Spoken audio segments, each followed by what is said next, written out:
வணக்கம் நண்பர்களே, நான் உங்கள் தினேஷ் தன்ராஜன். ஒருத்தரோட வாழ்க்கையில் உயர்வு, தாழ்வு இது 2யுமே டிசைட் பண்ணுறது அவங்களுக்கு, அதாவது ஒவ்வொருத்தருக்கும் நடக்கக்கூடிய இண்டிவிஜுவல் தசா புத்திகள் தான்.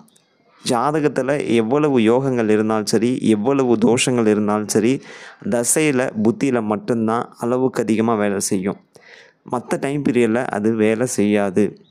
அதோட எஃபெக்ட்டு அதிகமாக தெரியணும், அதோட பலம் அதிகமாக வெளிப்படணும்.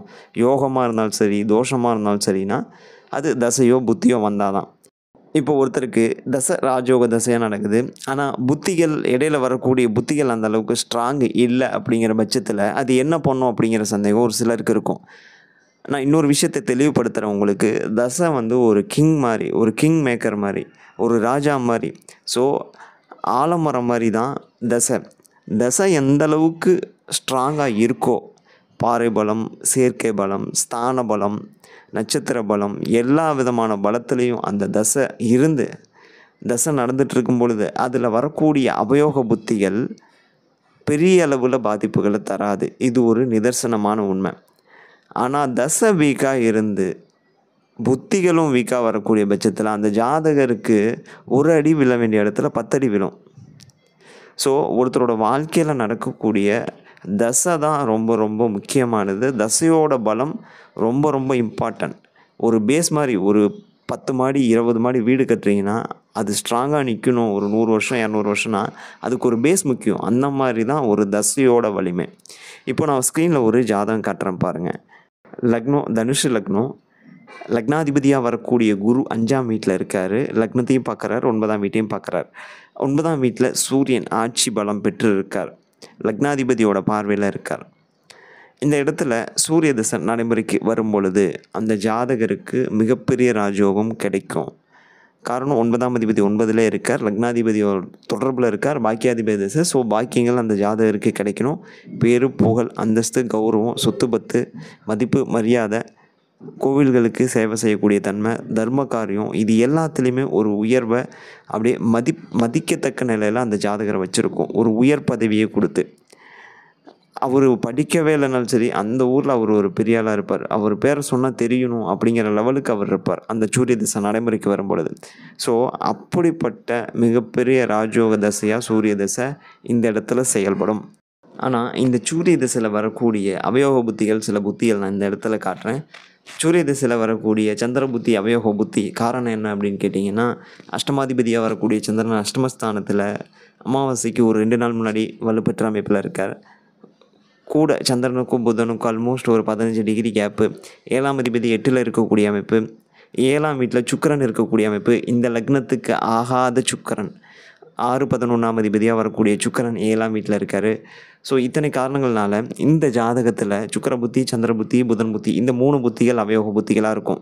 ஸோ இந்த 3 புத்திகள் அந்த ஜாதகரோட நேமை ஸ்பாயில் பண்ணுமா, கெடுக்குமா, அந்த தசையோட வலிமையை குறைச்சிருமா அப்படின்னு கேட்டிங்கன்னா இல்லைன்னு தான் நான் சொல்லுவேன். ஆனால் இதே சுக்கிர தசையில் வரக்கூடிய புத்திகள் மிகப்பெரிய அளவில் கடுமையாக பாதிக்கும். ஆனால் சூரிய தசையில் வரக்கூடிய புத்திகள் கடுமையாக பாதிக்காது. காரணம் என்ன அப்படிங்கிறத நான் சொல்கிறேன். ஒரு தசை எந்த அளவுக்கு வலிமையாக இருக்கோ அந்த அளவுக்கு அந்த பிளானட் புத்திநாதர்களை கண்ட்ரோல் பண்ணுவாங்க. ஸோ ஒரு முதலமைச்சரால் அமைச்சர்களை கண்ட்ரோல் பண்ண முடியும், சேர்மன்ஸை கண்ட்ரோல் பண்ண முடியும், அதுக்கு கீழே போஸ்டிங்கில் இருக்கக்கூடிய எல்லாரையுமே கண்ட்ரோல் பண்ண முடியும், அரசு அதிகாரிகளையும் கண்ட்ரோல் பண்ண முடியும். ஆனால் ஒரு ஊர் சேர்மனால், ஊர் தலைவர்னால் முதலமைச்சரையோ அமைச்சரையோ கண்ட்ரோல் பண்ண முடியாது. இதுதான் டிஃப்ரென்ஸு. ஸோ ஒரு பிளானட் எந்த அளவுக்கு பார்வை பலம், செயற்கை பலம், ஸ்தான பலம் எல்லாத்தையும் பெற்று தான் வலிமையாக இருக்கக்கூடிய அளவை பொறுத்து வரக்கூடிய புத்திகள் எவ்வளவு அவயோக புத்திகளாக இருந்தாலும் சரி, சின்ன சின்ன பிரச்சனைகள் இருக்கும். ஆனால் டோட்டலாக ஸ்பாயில் பண்ணுற மாதிரி இருக்கவே இருக்காது. இது ஒரு நிதர்சனமான உண்மை. தசையோட வலிமையோட பலமே அதுதான். ஸோ சூரிய திசையில் வரக்கூடிய சுக்கிர புத்தி 6ஆம் அதிபதி 11ஆம் அதிபதி 7ல் இருக்கார். ஸோ அவரோட மனைவி சம்மந்தப்பட்ட, வாழ்க்கை துணை சம்மந்தப்பட்ட, கணவர் சம்மந்தப்பட்ட பிரச்சனைகளை தருமான்னு கேட்டால் சின்ன சின்ன கருத்து வேறுபாடுகள், மிஸ் அண்டர்ஸ்டாண்டிங்ஸ் இருந்தாலும் தசை ஸ்ட்ராங்காக இருக்கனால பெரிய அளவில் அந்த பிரச்சனை வராது. ஹெல்த் இஷ்யூவும் பெருசாக தராது. ஏன்னா இந்த லக்னத்துக்கு சுக்கிரன் ஆகாது வரல, அவர் ஒரு மாரகஸ்தானத்தில் போயிருக்கார். ஸோ பெரிய ஹெல்த் இஷ்யூவும் இந்த இடத்துல தராது. அடுத்தது சந்திர புத்தி. சந்திரன் அஷ்டமாதிபதியாகி அஷ்டமஸ்தானத்தில் இருக்கார். 2ஆம் வீட்டை நேரடியாக பார்ப்பார். ஸோ குடும்பத்தில் பிரச்சனைகள் வருமா, பொருளாதாரத்தில் நலிவடையுமா, பொருளாதாரம் ஃப்ளோ இருக்காதா, தடைபடுமான்னு கேட்டிங்கன்னா, ஒரு எக்ஸாம்பிளுக்கு நான் சொல்கிறேன். ஒரு 1,50,000 ரூபா அவருக்கு மாதம் கிடைக்குது அப்படிங்கிற பட்சத்தில் அந்த சந்திரபுத்தி நடக்கும்பொழுது ஒரு 30,000 அல்லது ஒரு 20,000 குறையும். அவ்வளோதானே தவிர வருமானமே டோட்டலாக கட் ஆகாது. அதுதான் அந்த தசையோட வலிமை. அடுத்து புதன் புத்தி வரும்பொழுது அந்த ஜாதகர் 7ஆம் அதிபதி 8ல் இருக்கார். சந்திரனோட வீட்டில் பகை வீட்டில் இருக்கார். பெரிய வலிமை கிடையாது. ஸோ புதன் புத்தி நடக்கும் பொழுது திரும்ப எகைன் வாழ்க்கை துணை சம்மந்தப்பட்ட பிரச்சனை, நண்பர்கள் சம்மந்தப்பட்ட ஏமாற்றம், பெரிய ஒரு மன நிம்மதி இல்லாத வாழ்க்கை அப்படிலாம் இருக்குமான்னு கேட்டால் கிடையாது. சின்ன சின்ன இஷ்யூஸ் வரும், அவ்வளோதான். ஆனால் இதே சந்திர தசையில் வரக்கூடிய புதன் புத்தி, சுக்கிர புத்தி எல்லாம் வச்சு செய்யும். மிகப்பெரிய அளவில் ஜாதகங்களை கீழே இறக்கி விடும், கஷ்டப்படுத்தும், பேரு புகழ் அந்தஸ்து கௌரவம் எல்லாத்துலேயும் கை வைக்கும். எனவே ஒரு தசை தான் அந்த ஜாதகரோட ஏற்றத்தையும் இறக்கத்தையும் டிசைட் பண்ணுறது.